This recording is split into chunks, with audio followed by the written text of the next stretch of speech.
Day One from TV1 in New York with Diane Sawyer and Forrest Sawyer. OJ Simpson and those in the OJ Radio, most likely Rush Limbaugh comes to mind, but not in Boston. There, the dial stops at 10:30 a.m. WBZ, where you can find David Brudnoy.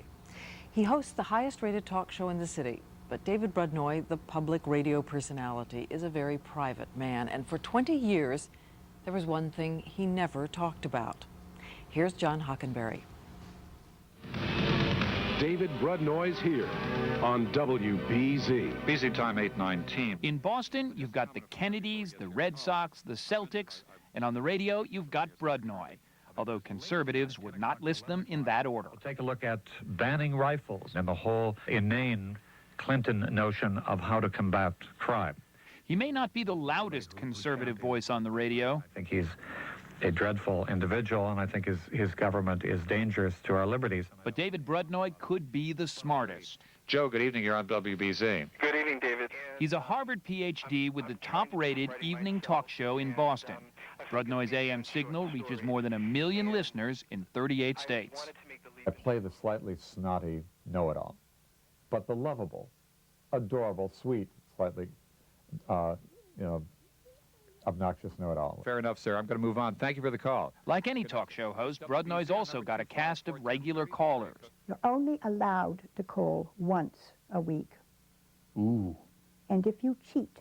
Blue-blooded Emmy from Ipswich has been a Brudnoy addict for 16 years. There are people who try. I've tried a couple of times. Sometimes if people aren't calling in and there's a little bit of a lull, you can sneak one by, but don't try it too often. Those are the real Republicans who try to get on twice. Absolutely, yeah. Mm-hmm. Let's take some calls with our guest, William F. Buckley, Jr. Emmy, good evening. Yeah, I'm a Republican going back to 1940. I would say the talk radio is the last neighborhood in town. I don't know my neighbors by name, but everybody in Boston who is plugged into the media knows mine. David, Yeah. But last October, Brudnoy's conservative radio listeners almost lost their good friend. David Brudnoy almost lost his life on the air. He came on the air, and his voice was simply grim. I mean, you could hardly hear what was coming out, and he was coughing. We're joined in a few minutes here by James Bouvard, and I hope And they came on and said that David had had to leave the show. He is going home. He's having a hard time breathing because of a heart condition. The next day, Brudnoy collapsed and was rushed to the hospital emergency room. Your heart almost failed. My heart almost failed. Your lungs almost Yeah, failed. that's right. And everybody listening must have thought, good grief, has he had a heart attack? What actually has happened? What none of his listeners knew was the real reason why David Brudnoy was so sick. It was no heart problem, it was AIDS. For 5 years, he'd kept the secret. He was HIV positive, paying bills out of his own pocket to keep his name off insurance forms. I was willing to trade off some financial loss for a great deal of privacy.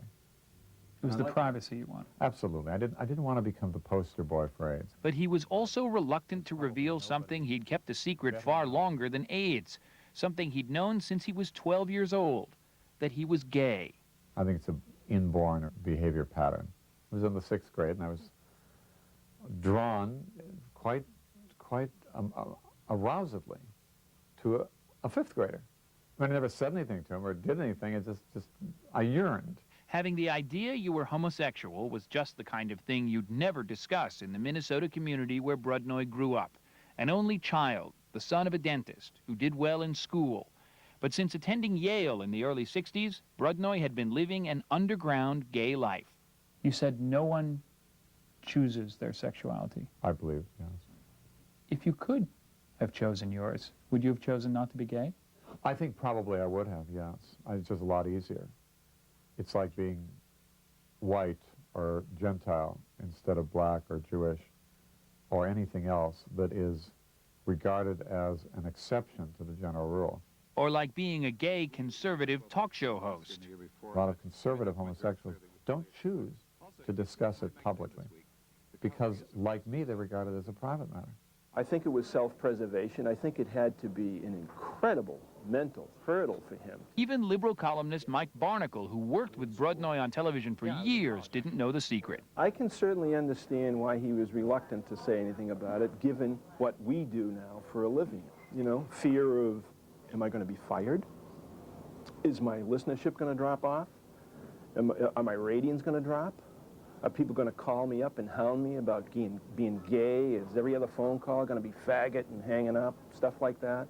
Brudnoy would learn the answer to that question. 9 weeks after his collapse, he was released, his recovery near miraculous. But Brudnoy's ordeal had made big news in Boston, so when he went back on the air, there was one story he knew he had to do. Some years ago, I was ill with flu, and a friend of mine said, look, you ought to have an AIDS test. And I thought, oh, sure. And I went. I was astounded to find that I was infected. I was fully determined that it would be as I wanted it to be. I willed it into being a very good, revealing, honest hour. I've always been gay, and it's just there. It's as much as left-handedness or right-handedness. It was David bearing his soul, is what it was. And he bared it in absolutely the right way. And I feel no shame in being ill. I feel sorry that I'm ill with HIV. It's no picnic.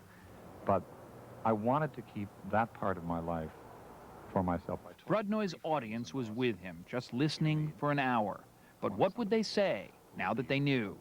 David, it's tremendous to have you back. I missed you while you were out. You're welcome back. You are a very, very brave man. It stayed that way for 2 hours. I want you to have the best of luck, dear. Thank you very much, Gold. I appreciate that. There was love. Look into the nutritional aspects of AIDS. Oh, yeah. And advice. People have been treated with ozone. You know what to do? A lot of fattening meat sauces with pasta. Yes, absolutely. And, of course, politics. We're joined during this quarter hour by Senator Ted Kennedy. Now that we've got you back here in full form, after you got off the air, the Republicans surged. Well, my party, the Libertarians, didn't do diddly, you know. Ted, they didn't do it. He broke all his rules that night. For once, Brudnoy was chumming with Ted Kennedy, talked mostly about himself, and there was no controversy. Well, you know what he would want to know. Was it good radio? Perfect. The best radio in 68 years. Emmy, good evening. Bigfoot, I'm glad you're back. Bigfoot, I love it. Are you surprised that you're not judged by the people of Boston, your listeners? That is, yes. I think I can say that I was more, not worried so much, but wondering. It isn't easy for people to take, but I imagine a lot of liberals find it difficult to take. They learn their daughter is gay, for instance. I don't think liberals say, oh, that's wonderful, we're so happy, diversity in our family. I think it's difficult for everybody. Is there something sad about the fact that he felt he had to keep this secret, which seems to have taken some kind of a toll on I think it must have taken a ghastly toll. I think the fact that David was so physically sick, nearly died, and left his audience just dangling on a cliff, that when he came back, I think there's a sympathy with his audience, with himself, that he would not have had he just come out and said, I am indeed gay and I have AIDS. How long do you think you have? I don't know. I'm very realistic about these things. I don't pretend that by wishing I could be alive for 25 years more, I will be. Maybe I will be. But boy, I think the people who talk silly like that, oh, I'll beat this, are whistling in the cemetery, basically. Are you in pain now? Yes, all the time. But it's the kind of thing you get used to. He's very nice. But can he ever get used to the liberal media paying this much attention to him?